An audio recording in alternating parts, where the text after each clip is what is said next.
Halo, assalamualaikum warahmatullahi wabarakatuh. Masih semangat ya untuk mengikuti perkuliahan online kita. Oke, pada minggu ke-11 ini kita akan belajar tentang project risk management atau manajemen proyek resiko. Kenapa sih kita harus tahu bahwa sebuah proyek itu perlu disiapkan resikonya? Ya, karena resiko dari sebuah proyek itu pasti ada. Ya, entah itu resiko yang menyebabkan sebuah proyek nantinya hingga menjadi gagal ataupun yang menyebabkan proyek itu menjadi selesainya mundur ya. Jadi berbagai macam resiko itu perlu kita tanggulangi sejak dari awal. Nah, bagaimana untuk bisa memanage atau mengelola kemungkinan-kemungkinan resiko yang mungkin terjadi dalam proyek yang sedang kita jalankan ya.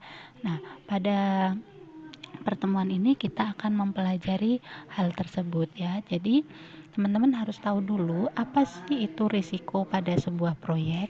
Secara umum, risiko itu adalah kondisi yang mungkin bisa terjadi ya, baik itu memiliki efek positif maupun efek yang negatif ya. Artinya apa? Artinya bahwa sebuah proyek pasti bisa ada resikonya ya. Yang dinyatakan dengan resiko yang negatif itu adalah resiko yang paling fatalnya bisa menyebabkan proyek itu gagal ya. Sedangkan yang dimaksud dengan resiko yang positif itu adalah resiko yang kita kalkulasi ya, ketika kita kalkulasikan resikonya ternyata itu justru bisa menjadi sebuah peluang untuk proyek yang sedang kita jalani ya. Nah, proyek dalam pelaksanaan manajemen resiko itu antara lain teman-teman ada tentang perencanaan ya, kemudian mengidentifikasi, melakukan analisis ya, perencanaan respon dari resiko yang kemungkinan akan dihadapi, serta mengontrol bagaimana resiko tersebut bisa diminimalisir seminimal mungkin ya. Nah, jadi kegiatan inti dari manajemen proyek itu adalah meningkatkan kemungkinan resiko ya, kemungkinan atau peluang ya, kalau yang positif itu peluang, dan mengurangi kemungkinan kejadian proyek yang negatif, yaitu resiko yang dimaksud menyebabkan kegagalan proyek ya, atau mungkin proyeknya menjadi mundur. Nah, dalam kegiatan ini ya, dari perencanaan sampai dengan mengontrol resikonya, yang pertama kita akan bahas tentang merencanakan manajemen resiko. Nah, dalam merencanakan manajemen resiko ini, teman-teman harus mendefinisikan aktivitas-aktivitas yang kemungkinan memiliki resiko ya. Kemudian sumber daya dan waktu ya, sumber daya dan waktu yang kita miliki untuk menjalankan proyek kita ya.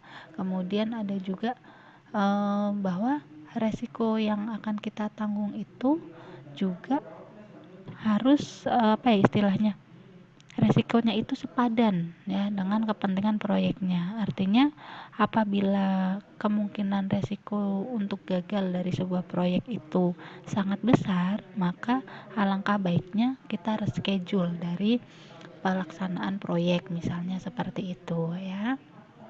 Nah, dalam merencanakan manajemen resiko ya, hal pertama itu adalah beberapa input itu kita perlukan, seperti dari faktor lingkungan, kemudian pernyataan yang kita buat dalam ruang lingkup dari sebuah proyek ya.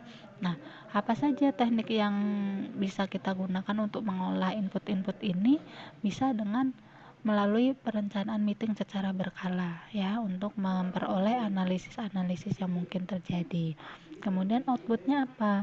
Misalnya di sini faktor lingkungan, setelah kita lakukan analisis dan meeting, kita bisa mengetahui peran dan tanggung jawabnya, kemudian anggaran, waktu ya dari proyek yang kita laksanakan ya.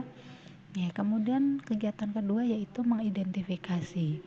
Dari mengidentifikasi resiko ini adalah menentukan resiko mana yang dapat mempengaruhi proyek dan mendokumentasikan karakteristiknya. Ya. Kemudian manfaat utamanya antara lain adalah kita ya, para anggota tim proyek itu bisa mengantisipasi kemungkinan kejadian dari resiko kita. Ya, jadi misalnya pelaksanaan proyek kita waktunya sangat singkat sekali, maka dari awal perencanaan itu tim manajemen atau tim proyek kita termasuk di dalamnya itu harus sudah tahu kira-kira tenggat waktu kita itu berapa lama, sehingga kita bisa meminimalisir kemungkinan adanya resiko. Karena apabila proyek kita itu waktu tenggatnya sangat dekat kemudian ternyata memiliki resiko yang sangat tinggi, maka itu akan lebih baik di reschedule ulang atau menunggu hingga sumber dayanya itu memenuhi, sehingga goal dari proyek kita itu resikonya bisa lebih minim ya. Nah, dalam mengidentifikasi resiko ini antara lain kita bisa peroleh dari siapa saja. Yang bisa kita peroleh informasinya antara lain bisa pasti dari project manajernya ya, kemudian beserta anggota timnya, kemudian pelanggan dan juga pengguna serta stakeholder ya. Sekali lagi bahwa untuk mengidentifikasi risiko ini kita bisa memperoleh dari subjek-subjek ini ya. Jadi misalnya project manager dapat memberikan identifikasi risiko sebuah proyek berdasarkan pengalaman yang dimiliki. Begitu juga dengan anggota tim proyek. Nah, di sini stakeholder tentunya kan tidak mempunyai pengalaman dalam proyek baru yang akan dilaksanakan. Maka stakeholder juga bisa dibantu untuk mengidentifikasi resikonya itu dengan memberikan gambaran dan ruang lingkup yang jelas tentang proyek yang akan dijalankan bersama gitu ya. Utamanya juga nantinya pelanggan atau pengguna apabila kita sudah memiliki lingkungan yang pasti untuk siapa proyek kita ini gitu ya.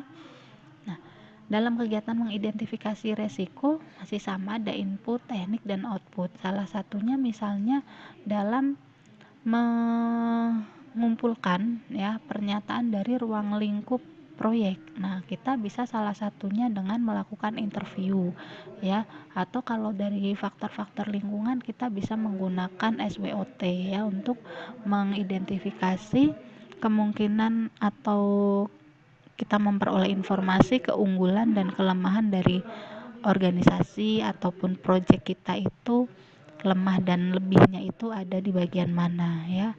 Dari teknik ini dan dari input yang diberikan sehingga kita bisa memperoleh daftar-daftar resiko yang mungkin dapat diidentifikasi. Nah, misalnya apabila proyeknya itu dari sisi sumber daya manusia dapat terpenuhi, tetapi dengan cash flow yang sangat terbatas, maka kita bisa mengidentifikasi resikonya apa saja jika cash flow-nya itu sangat terbatas, sedangkan sumber daya manajemennya atau sumber daya manusia pendukungnya itu terlengkapi ya. Kita juga bisa mengkategorikan resiko itu disebabkan awalnya dari mana sih. Misalnya dengan SWOT ini kita jadi bisa memperoleh titik lemah dari proyek kita itu adalah kurangnya support dana atau cash flow-nya. Demikian ya. Kemudian kegiatan yang ketiga yaitu melakukan analisis secara kualitatif. Di sini artinya resiko-resiko yang kemungkinannya bisa dikalkulasi secara angka ya. Jadi misalnya waktu yang harusnya 1 minggu 2 minggu itu kan berarti sudah jelas ya, bisa diproyeksikan. Kemudian biaya juga termasuk salah satu hal yang dapat diproyeksikan secara kualitatif. Jadwal pun demikian ya. Jadi hal-hal atau resiko-resiko yang dapat dikalkulasi oleh kita itu bisa dikelompokkan ke dalam yang kualitatif ya. Kemudian di sini bagaimana untuk memperoleh outputnya ya, inputnya ya antara lain dari rencana manajemen risiko yang telah dibuat ya, atau dari proses-proses aset organisasi juga ya. Ya, jadi dari tekniknya ya, dari aset proses organisasi sebagai inputnya, pada tekniknya kita bisa melakukan probabilitas ya. Kenapa probabilitas? Karena di sini kualitas risikonya itu adalah secara kualitatif. Jadi kita bisa menghitung probabilitas dari kemungkinan atau persentase keberhasilan ataupun kegagalan dari risiko proyek kita ya. Kemudian di sini hasil dari probabilitas tadi biasanya kita bisa menggunakan salah satunya pohon keputusan. Pohon keputusan itu hasilnya adalah menangkap kemungkinan dan juga peluang yang baik maupun yang buruk ya. Jadi di sini membutuhkan suatu ketelitian dari tim manajemen risiko, kira-kira mana yang memiliki peluang sehingga itu bisa memberikan keuntungan bagi proyek yang sedang kita jalankan, ataupun kita meminimalisir yang kemungkinan-kemungkinan yang memberikan dampak yang negatif terhadap proyek kita ya. Jadi pada resiko kualitatif kuantitatif ini itu adalah dari peluangnya. Kalau yang kualitatif tadi itu adalah yang bisa terhitung oleh angka ya ini.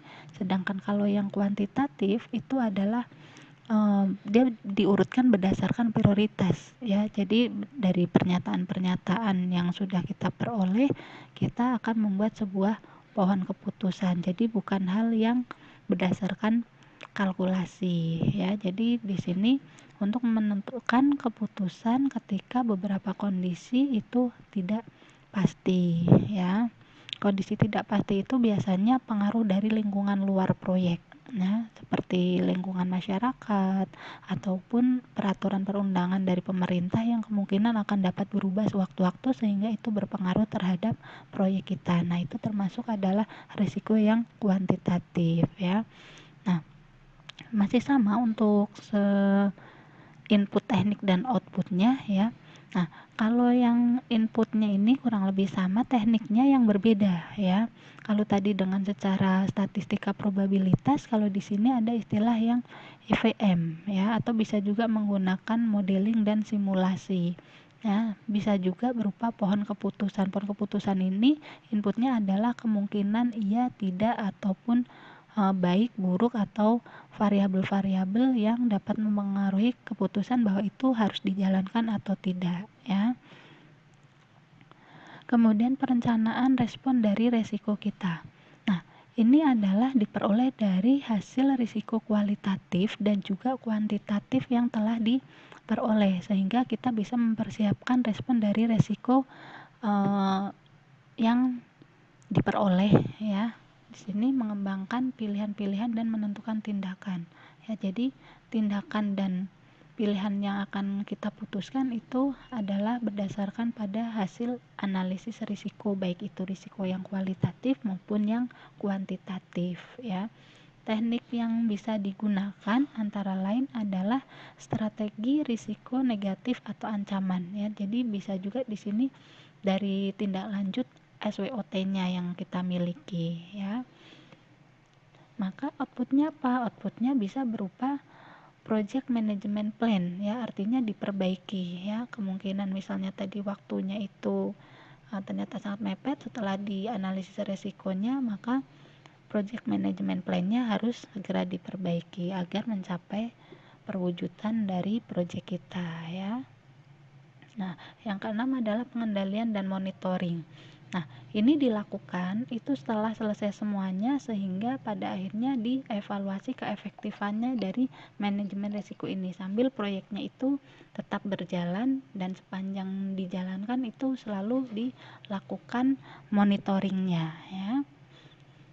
Untuk tekniknya ya, teknik dan outputnya itu juga bisa menggunakan audit ya, audit resiko yang bisa mungkin dilakukan oleh pihak eksternal ya, sehingga bisa diberikan rekomendasi dan koreksi tindakan terhadap input-input ya yang kita miliki ya. Nah, demikian teman-teman untuk penyampaian kita. Terima kasih atas perhatiannya, tetap semangat selalu. Terima kasih. Assalamualaikum warahmatullahi wabarakatuh.